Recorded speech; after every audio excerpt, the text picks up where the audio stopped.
Hi friends, welcome to Salem Padma சமையல். இன்னைக்கு நம்ம என்ன பார்க்க போறோம்னா கொஞ்சம் ஹெல்த்தியான சக்கரை பொங்கல். பார்த்தீங்கன்னா வரகரிசி வச்சு நம்ம ஒரு சக்கரை பொங்கல் பார்க்க போறோம். இனிமேல் நிறைய ஃபெஸ்டிவல்ஸ் வரப்போகுது. அப்போ நம்ம நைவேத்தியம் பண்ணுறதுக்கு இந்த மாதிரி கொஞ்சம் குயிக்காகவும் பண்ணிடலாம், நல்லா ஹெல்த்தியாகவும் டேஸ்டாகவும் இருக்கும்.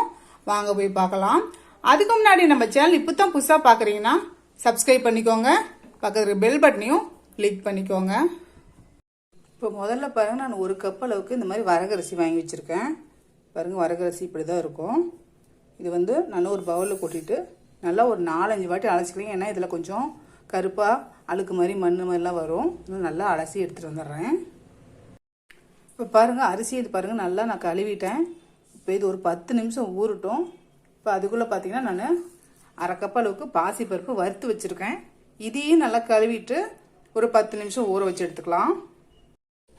இப்போ நம்ம இந்த வெள்ளத்தை கரைச்சி எடுத்துக்கலாம். அதுக்கு நான் பார்த்தீங்கன்னா அரிசி எடுத்த கப்லேயே 2 கப் அளவுக்கு வெல்லம் வச்சுருக்கேன். இன்னொரு கப்பு போட்டுக்கிறேன்.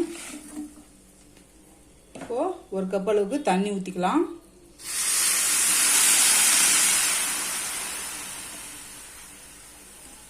இப்போ இந்த வெல்லம் பாகெல்லாம் வைக்க தேவையில்லை, நம்ம கரைச்சி மட்டும் எடுத்துக்கலாம். கரையிட்டும். இப்போ வெல்லம் பாருங்க கரைஞ்சிருச்சு. இப்போ இதை நான் ஒரு பக்கம் தனியாக எடுத்து வச்சுக்கிறேன். இப்போ குக்கர் வச்சிருக்க பாருங்க, நம்ம ஏற்கனவே ஊற வச்சிருக்கிற இந்த வரகரிசியை சேர்த்துடலாம்.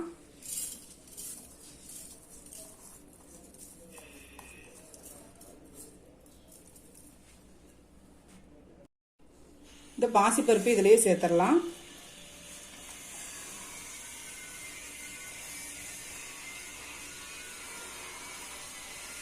இப்போ தண்ணி பாருங்க, அரிசி எடுத்த கப்லேயே 4 கப் அளவுக்கு நம்ம தண்ணி சேர்க்கணும்.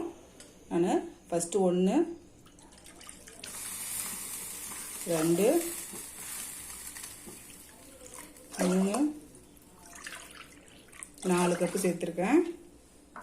இப்போ இது குக்கரை மூடி ஒரு 4 விசில் வச்சு எடுத்துக்கலாம்.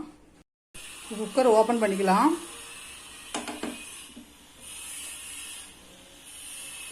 பாருங்க நல்லா வெந்துருச்சு அரிசி நமக்கு.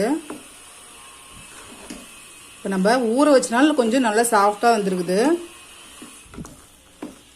இன்கேஸ் நம்ம ஊற வைக்காம உடனே செய்யற மாதிரி இருந்தா ஃப்ளேம் மீடியமா வச்சு இன்னும் ஒரு விசில் சேர்த்து விட்டுக்கிட்டோம்னா கொஞ்சம் சாஃப்டா நமக்கு வெந்துடும்.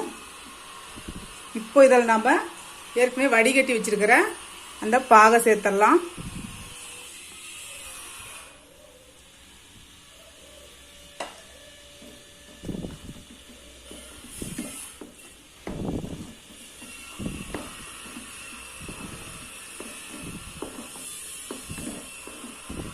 இது ஒரு 5 நிமிஷம் அப்படியே சேர்ந்தாப்புல வேகட்டும்.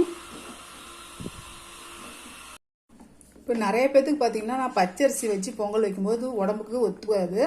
நம்ம இந்த மாதிரி இந்த சிறுதானியத்தில் வச்சு பொங்கல் வச்சும்போது பயந்துக்காம சாப்பிடலாம், நல்லா கொஞ்சம் ஆரோக்கியமாகவும் இருக்கும். இப்போ தாளிச்சு கொட்டத்துக்கு பாருங்க, நான் சின்ன வடை சட்டி வச்சிருக்கேன். இப்போ நான் 2 ஸ்பூன் அளவுக்கு நெய் ஊத்துறேன். இதில் நான் தேங்காய் பார்த்தீங்கன்னா இந்த மாதிரி பல்லா போட்டு வச்சுருக்கேன் கொஞ்சமாக. அதை ஃபஸ்ட்டு போட்டு சிவக்க வறுத்துக்கலாம். ஃப்ளேம் மீடியமாகவே இருக்கட்டும். இது கொஞ்சம் சிவக்கட்டும். இப்போ தேங்காய் பாருங்கள் லைட்டாக சிவந்துருச்சு. இப்போ நம்ம கொஞ்சமாக முந்திரி பருப்பு வச்சுருக்கேன், அது போட்டு சிவக்கட்டும்.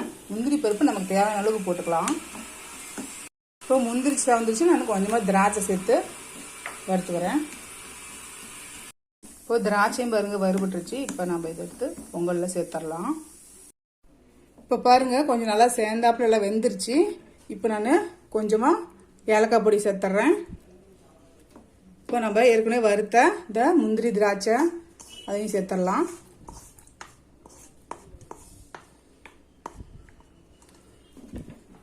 இது பார்த்தீங்கன்னா ஆற இன்னும் கொஞ்சம் நமக்கு திக்காகும். அதனால் இந்த ஸ்டேஜ்லேயே ஆஃப் பண்ணிடலாம். அவ்வளோதாங்க, சூப்பரான நம்ம வரகரிசி சக்கரை பொங்கல் ரெடிங்க. இந்த வீடியோ உங்களுக்கு பிடிச்சிருந்தாக்கா லைக் பண்ணுங்க, ஷேர் பண்ணுங்க, கமெண்ட் பண்ணுங்க.